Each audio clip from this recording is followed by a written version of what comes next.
En este vídeo vamos a hablar del crecimiento externo de una empresa. Ya vimos que el crecimiento interno era cómo una empresa, a través de la contratación de más recursos productivos o de más inversiones, ampliaba la capacidad productiva de una empresa. En el crecimiento externo, lo que va a hacer una empresa no es ya invertir en nuevos elementos de inmovilizado o en nuevos locales o en contratar más personal para aumentar la producción, sino que lo que va a hacer es o bien cooperar con otras empresas, es decir, crear alianzas, o bien adquirir parte o el total de otra empresa. Bien, con lo cual vamos a diferenciarlo en dos grandes grupos. El primero de ellos va a ser participación en el capital de otras empresas, bien de parte o bien del total, y en el segundo lugar va a ser la cooperación o la creación de alianzas con otras empresas. ¿Cuáles son los objetivos principales que se pretenden conseguir con el crecimiento externo? Principalmente estos objetivos los podemos dividir en tres. En primer lugar, crear sinergias, es decir, aprovechar las capacidades y los recursos de otras empresas para complementar los de mi empresa y así pues aprovechar costes de escala o aprovechar nuevos mercados o aprovechar el conocimiento. En segundo lugar, superar barreras de entradas que hay en ciertos países o en ciertos mercados y que quizás si yo no colaborara o yo no adquiriera alguna empresa no podría entrar. Y por último, aumentar el poder de mercado. Es decir, es una cuestión de globalización y de tamaño. Es decir, para poder competir tenemos que ser más grandes y tenemos que ser más poderosos. Entonces, al aumentar el poder de mercado, pues vamos a aumentar el tamaño de la empresa y vamos a poder acceder a un mercado mucho mayor. Los tipos de crecimiento externo, si hablamos de adquirir parte o el total de una empresa, hablamos bien de una fusión pura, una fusión por absorción o la participación en empresas. En una fusión pura hay una unión entre dos o varias sociedades para crear una nueva. Las empresas que se unen pierden su personalidad jurídica y aparece una nueva que tiene que tener una personalidad jurídica nueva y además forman un patrimonio único, es decir, dos sociedades se unen para crear una nueva. Sin embargo, en la fusión por absorción, una empresa adquiere a otra, desapareciendo e integrándose en la primera. Es decir, la empresa que absorbe el patrimonio de la segunda que desaparece. En la participación o adquisición del capital social de una empresa compra parte del capital social de otra con la intención de dominarla, pero ninguna empresa pierde la personalidad jurídica. Podemos hablar de tres tipos de control o tres tipos de adquisición. Hablamos de control total cuando la empresa adquiere más del 80%. Hablamos de adquisición mayoritaria si el capital adquirido es mayor del 50% y, claro está, menor del 80%. Y hablamos de control minoritario cuando se adquiere menos del 50%. Una vez visto qué tipos de crecimiento externo hay por parte de la participación en el capital social de una empresa o la adquisición, vamos a hablar del segundo tipo de crecimiento externo, que es a través de la cooperación con empresas o bien alianzas. Para ello vamos a hablar de tres tipos de cooperación. Se puede hablar de acuerdos contractuales cuando se firman contratos o alianzas a largo plazo. Se puede hablar de acuerdos accionariales cuando se unen varias empresas para crear una nueva o participan en las otras empresas pero de forma minoritaria, no para controlar a la empresa. Y podemos hablar de redes interorganizativas cuando se forman redes entre empresas donde hay una pluralidad de acuerdos de cooperación. Además, hay múltiples participantes, tanto empresas como personas como instituciones, y además hay múltiples y complejas relaciones.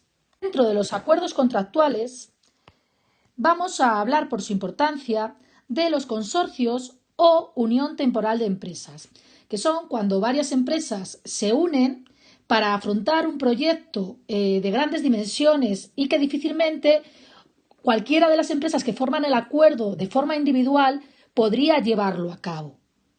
Normalmente son proyectos de grandes dimensiones y de gran envergadura. En segundo lugar, dentro de los acuerdos accionariales, vamos a pararnos en las empresas conjuntas o joint venture. Las empresas conjuntas surgen de dos empresas que se unen, pero en vez de una comprar participaciones en la otra o absorberla o fusionarse, lo que hacen es crear una empresa completamente nueva. Ambas empresas mantienen su personalidad jurídica y crean una nueva con una personalidad jurídica independiente. Este tipo de empresas se suele hacer, por ejemplo, cuando una empresa quiere abrirse en un nuevo país o en un nuevo mercado, pero no tiene redes de contactos, entonces crean una empresa nueva donde la empresa local aporta el conocimiento del mercado local y la empresa extranjera aporta, pues, por ejemplo, tecnología y conocimiento y capital. No solamente se hace en joint venture en el extranjero, sino que también se puede hacer, pues, por ejemplo, entre varias empresas de un mismo sector, se puede crear una nueva empresa que sea una empresa proveedora de lo que ellos necesitan. La diferencia entre la participación o la fusión o el comprar parte de una empresa es que no compran parte, sino que crean una nueva empresa. Bien, y por último, vamos a hablar de las redes interorganizativas y entre ellas, por su complejidad y como ejemplo de red, vamos a nombrar lo que es un clúster o un conglomerado geográfico donde se unen empresas de un determinado sector con universidades, con agentes económicos para desarrollar y estudiar un determinado sector. Un ejemplo claro de esto sería, por ejemplo, Silicon Valley, donde están, pues, todas las empresas tecnológicas y las universidades que allí se crean son universidades de informática y universidades tecnológicas. O otro ejemplo sería Detroit como la ciudad del motor. Una vez visto los dos modelos de crecimiento de una empresa, vamos a hablar de la concentración empresarial. Es decir, de cómo se concentran, se unen las empresas de un mismo sector para tener mayor poder de mercado y eliminar a la competencia o aprovechar las ventajas que tiene tener todo el proceso productivo integrado. En este sentido, hablamos de sectores que suelen estar concentrados, es decir, que suelen tener pocas empresas y entre ellos, pues, se reparten prácticamente todo el mercado.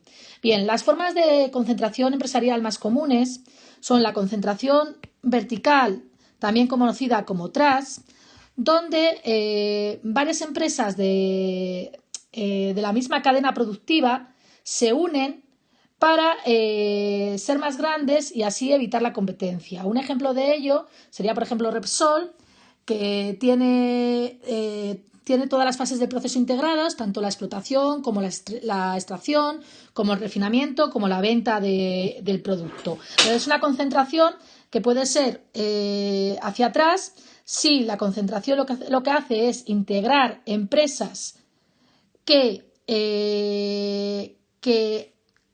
son las proveedoras de la empresa original, o bien hacia adelante si lo que hacemos es unirnos con empresas que distribuyan nuestro producto. Es una concentración vertical que además une las empresas y las concentra en una sola, por lo cual estamos hablando de participación en el capital social y de crear una empresa con una personalidad jurídica. En el segundo caso, hablamos de una alianza entre empresas, que es la concentración horizontal o cártel. El cártel es un acuerdo entre empresas que lo que pretenden es eliminar a la competencia, bien fijando precios o bien fijando cuotas de mercado. En la Unión Europea están prohibidas. El siguiente tipo de concentración también es una alianza entre empresas, personas e instituciones, que es que, como hemos comentado antes, es una red interorganizacional y es la concentración geográfica o clúster. En ella, empresas, instituciones y universidades que comparten un interés por un mismo sector económico se unen para poder aprovecharse lo que son las sinergias que pueden aportar, por ejemplo, las universidades, por ejemplo, aportando el factor capital o participando en los proyectos de investigación y desarrollo e innovación, y así especializarse en un determinado sector, lo que es toda la zona o toda la región. Y por último, podemos hablar de la concentración financiera o la concentración de capitales o un holding, donde una empresa llamada matriz va a controlar a un grupo de empresas llamadas filiales por medio de la participación mayoritaria en el capital social. Es decir, que la empresa matriz posee gran parte del capital social de las otras empresas, de manera que le va a permitir controlarlas. Es decir, estamos hablando de una sociedad de sociedades. ¿Por qué se agrupan varias sociedades bajo el paraguas de una sola empresa? En primer lugar, pues porque tiene ventajas fiscales, y en segundo lugar, porque desde una sola empresa se va a controlar y se va a supervisar a todas las empresas del grupo.